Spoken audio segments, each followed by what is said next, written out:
Hey guys, this is Thea. Thank you for dropping by.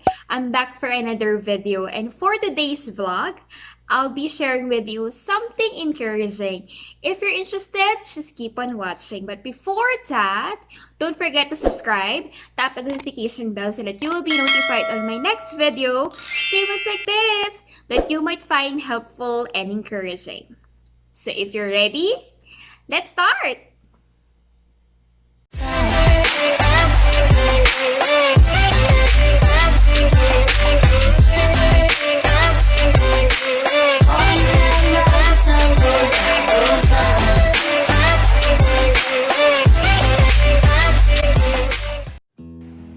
Hi, this is Thea, and I just have few questions for you. Do you have this tendency to please someone just for you to gain favor from others? Or unconsciously, you're heading towards that road of being a people pleaser just for you to feel accepted? Or perhaps you're having trouble saying no because you are worried that they will get disappointed on you? You feel like it's the only way for you para masabi mo na you are belong. Or ito kasi yung standard na sinet ng mundo and ng society, that you have to achieve something by this age. Or you have to prove something just for you to feel that you're accepted on that inner circle. That by the age of 30, you should have your own house and a car. That you should have a master's degree or a doctorate degree perhaps. Honestly, ako, 29 years old, but I don't have even my own car. Yes, you heard it right. I don't even have my own car. What I'm trying to say is, if we keep on comparing ourselves to everyone, we will end up miserable. Because there's always someone smarter, taller, and achiever than us. Or perhaps prettier than us. Today, I just wanted to quickly encourage everyone who is watching. And if you're asking why am I always seeking validation, why I worry if people might not like me, you are not alone. I'm speaking to myself too. There were days that I became a people pleaser too. And I'm seeking validation from people and from my achievements. And right now, I'll be sharing with you what I did to somehow overcome this phase in my life. And I hope somehow it will help you as well. Number one is acknowledge that you are a people pleaser. Or there are areas in your life that you tend to seek validation from your social circle. Or perhaps from your boss, from your colleagues, or from your acquaintances. Alam niyo po, the moment that you acknowledge this to yourself, it will be easier for you to overcome it. It is okay to admit it to yourself. So perhaps take a pause and evaluate yourself. Is there any areas in my life that I tend to seek validation or has this tendency to please the people around me? So number one is admit that you were a people pleaser and you have this tendency to seek validation from other people. Kasi honestly, God cannot heal you on those areas that you are not yet ready to admit. So, hindi mo rin kayang i-overcome yung isang bagay na you were in denial. So, the moment that you accept to yourself that, okay, when you have this moment of evaluation, take a pause and ask yourself, is there any areas in my life that I'm having difficulties in saying no? Or is there areas in my life that I have this tendency to seek validation from? Or is there any areas in my life that if I achieve this or if I achieve that, then I am complete? So, I hope you will take time to have that quick evaluation or perhaps take a pause, really reflect. And then number two, learn celebrating with someone else's achievement. Sorry, let me repeat that. Learn celebrating with someone else's achievements. let's admit it, the more that we try to prove to ourselves that we are the best, or best among the rest, we have this tendency to be more insecure when someone else will recognize. Aminin. And this is a safe place. Tayo-tayo lang to. Sa akin, totoo to. I was so prideful. Alam niyo po, no, I became so prideful na uh, hindi, mas magaling ako dyan, or mas magaling ako sa kanya, or hindi, field of expertise ko to eh, so ako yung mas magaling. Kaya, before, kahit friends ko pa, I cannot seem to celebrate with them on their achievements. Na, I might look like celebrating with them, but in my heart, I know to myself, I have this thinking na, hindi, mas magaling pa rin ako sa'yo. So, let's acknowledge that definitely there will be someone that is better than us, and trust me, it develops an attitude of humility. Hindi ko naman sinasabi na i-acknowledge mo na hindi ako magaling or hindi talaga ako mahusay. Alam mo yun, false humility. But rather, develop a habit of being humble. Kasi ako, I'm a firm believer na everyone has at least a thing or two na magaling sila. Ako, honestly, comfort zone ko ang hosting. Medyo marunong akong kumanta. Somehow, I can sing, but I cannot dance. I know to myself, I cannot dance. Na, I'll be, papahiyain ko lang yung sarili ko kapag ginawa kong magsayaw. Hindi ka talaga forte ang dancing. So, let's acknowledge that not on every field magaling tayo. Definitely, someone can do better than us. Wala namang jack of all trades, master of none eh. Siyempre, it doesn't work that way. Find something that you are good at and develop it. Continuously improve yourself to it. Be the master of that craft. Pero may humility pa din. Na someday, someone will come na magiging mas magaling pa yung susunod sa akin. And who knows? Alam mo, this is nakakataba ng puso na, or it is really an achievement for you that when you train someone and they became better than you. I mean, pride aside, honestly, hindi mo na makakain ng pride eh. Kahit sa relationship, hindi mo kailangan ng pride. So, yun. So, remove the pride and just really have this genuine heart of celebrating someone else's achievement. Kasi the moment that you develop that habit, it will come out naturally that you are starting to celebrate achievements, milestones, breakthroughs with someone else, or perhaps with your friends, with your acquaintance. Have that heart to genuinely celebrate small wins and victories of your friends. So celebrate with them. Number 3 is focus on what you have, not with what you don't have.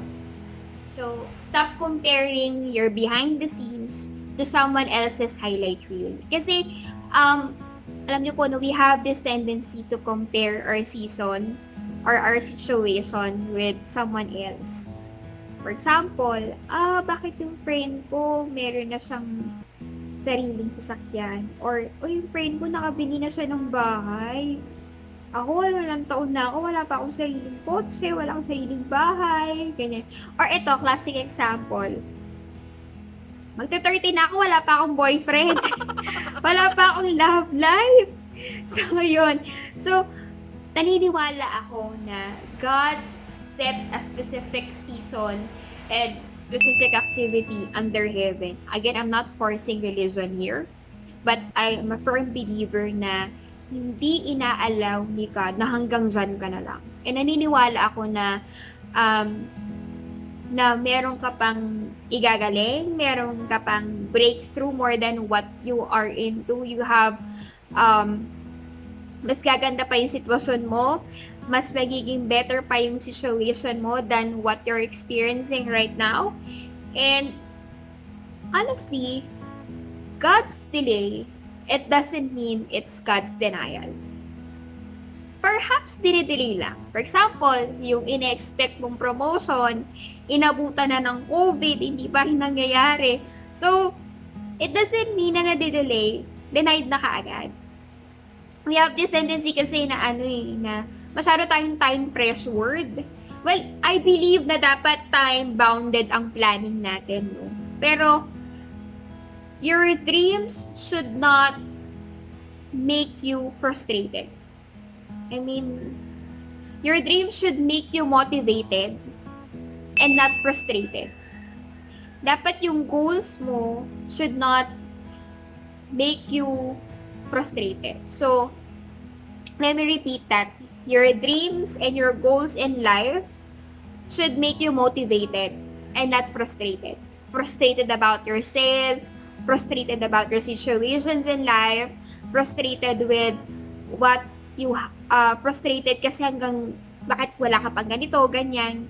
Yung mga bagay na ina-achieve mo. So, I believe a good goal and a dream should not make you frustrated about yourself, about your situation, but instead, it will make you more motivated to really work hard on it and achieve for it. So, honestly, hindi naman kasi pagalingan at pabilisan or pabilisan na ma-achieve yung goals in life. Stop comparing and stop competing with someone else. Kasi, if you keep on doing that, you will end up frustrated. So, ikaw yun na lang yung nagko-cause ng frustration sa sarili mo. And, wag, please. So, alam nyo po, no, we have this tendency kasi then to compare yung mga bagay or i-compare yung mga bagay na wala tayo sa mga bagay na meron yung ibang tao. Or, di kaya naman we have this tendency to compare yung achievements natin sa mga na-achieve ng ibang tao. I'm speaking for myself too. I have that tendency at times na minsan, I look at someone, then I will ended up feeling down kasi nga, wala ako nung meron sila. Hindi natin alam. Honestly, hindi natin alam kung ano yung pinagdaanan nila just to reach and achieve what they have right now. We don't know. What we're seeing right now is just the tip of the iceberg. But we really don't know what they've been through or what they've gone through just for them to achieve their title, their the things that they own. Hindi natin alam. Malay mo, sobrang nag-OT talaga siya ng malala para makapag-ipon at makabili ng sarili ng iPhone.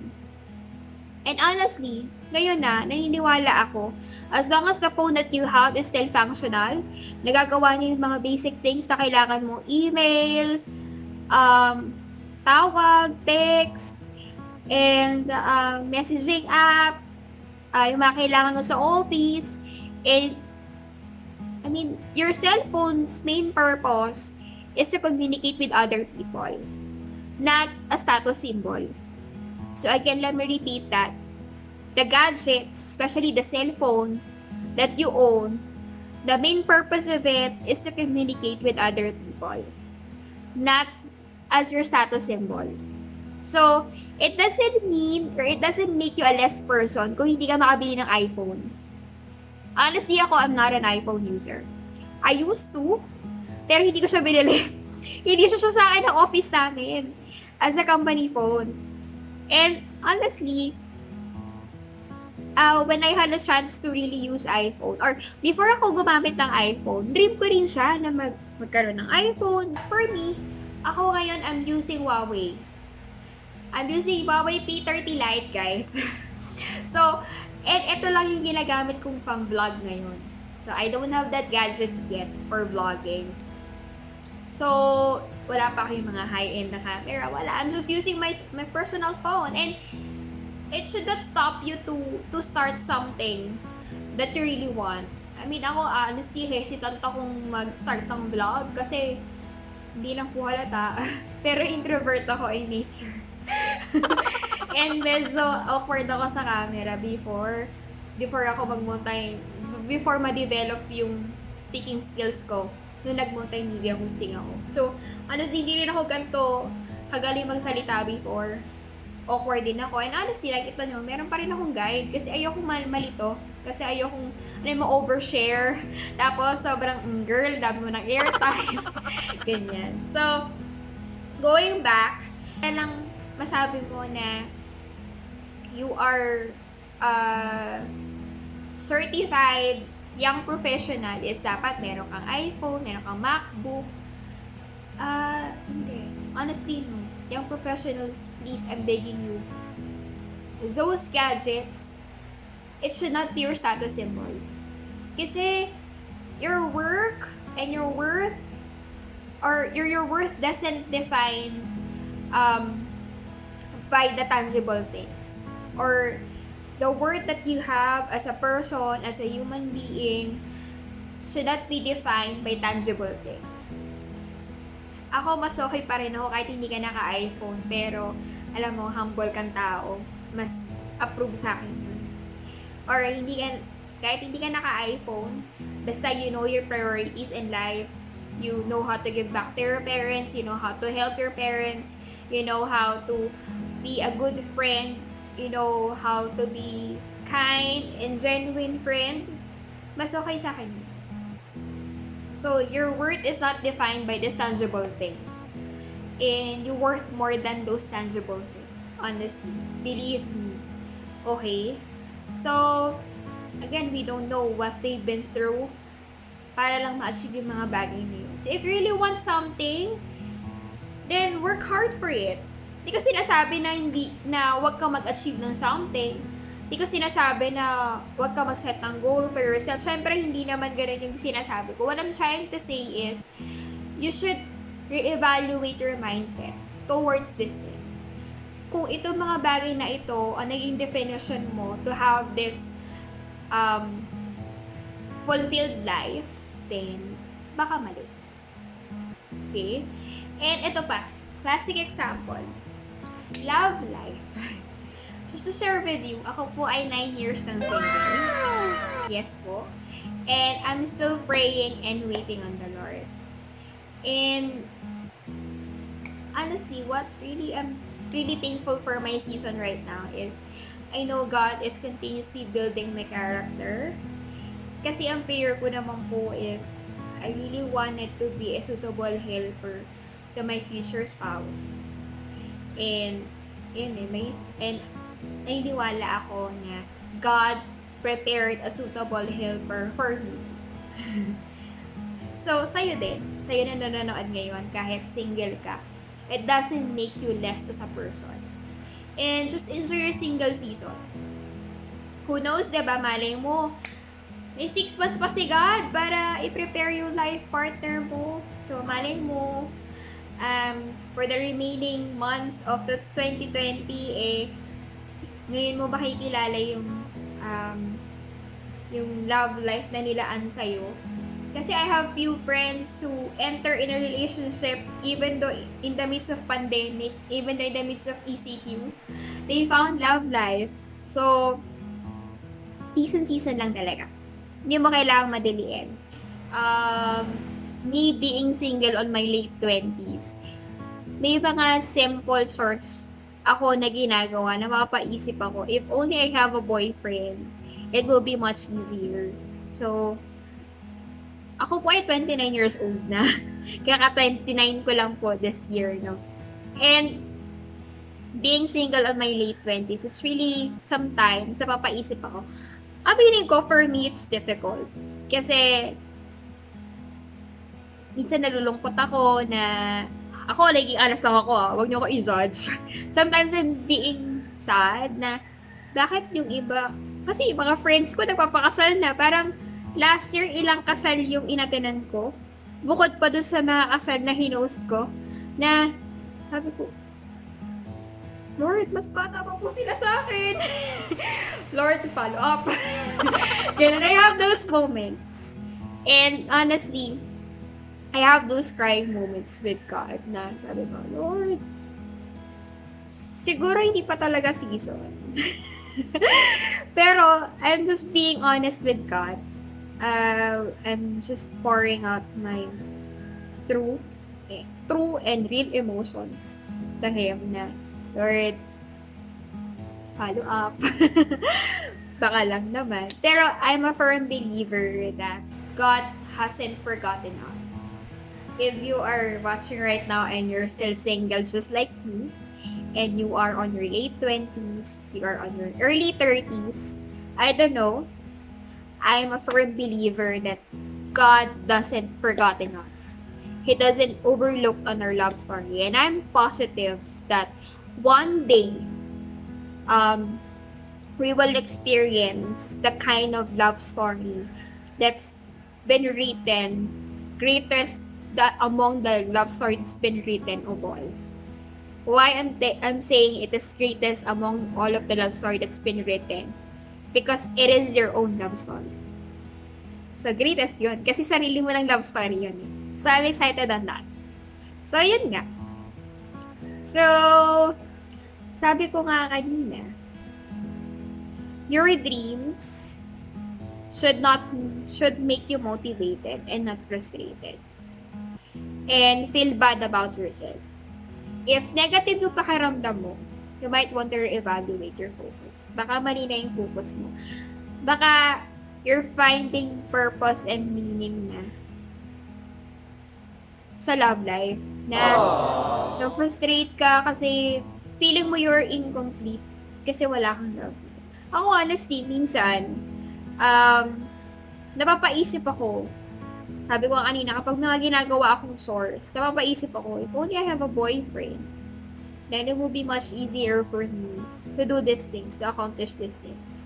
Pero, yun nga, sabi ko nga, kahit naman anong mangyari, anong season, looking at my friends who found love life during this ECQ, alam mo yun, it gives me an assurance.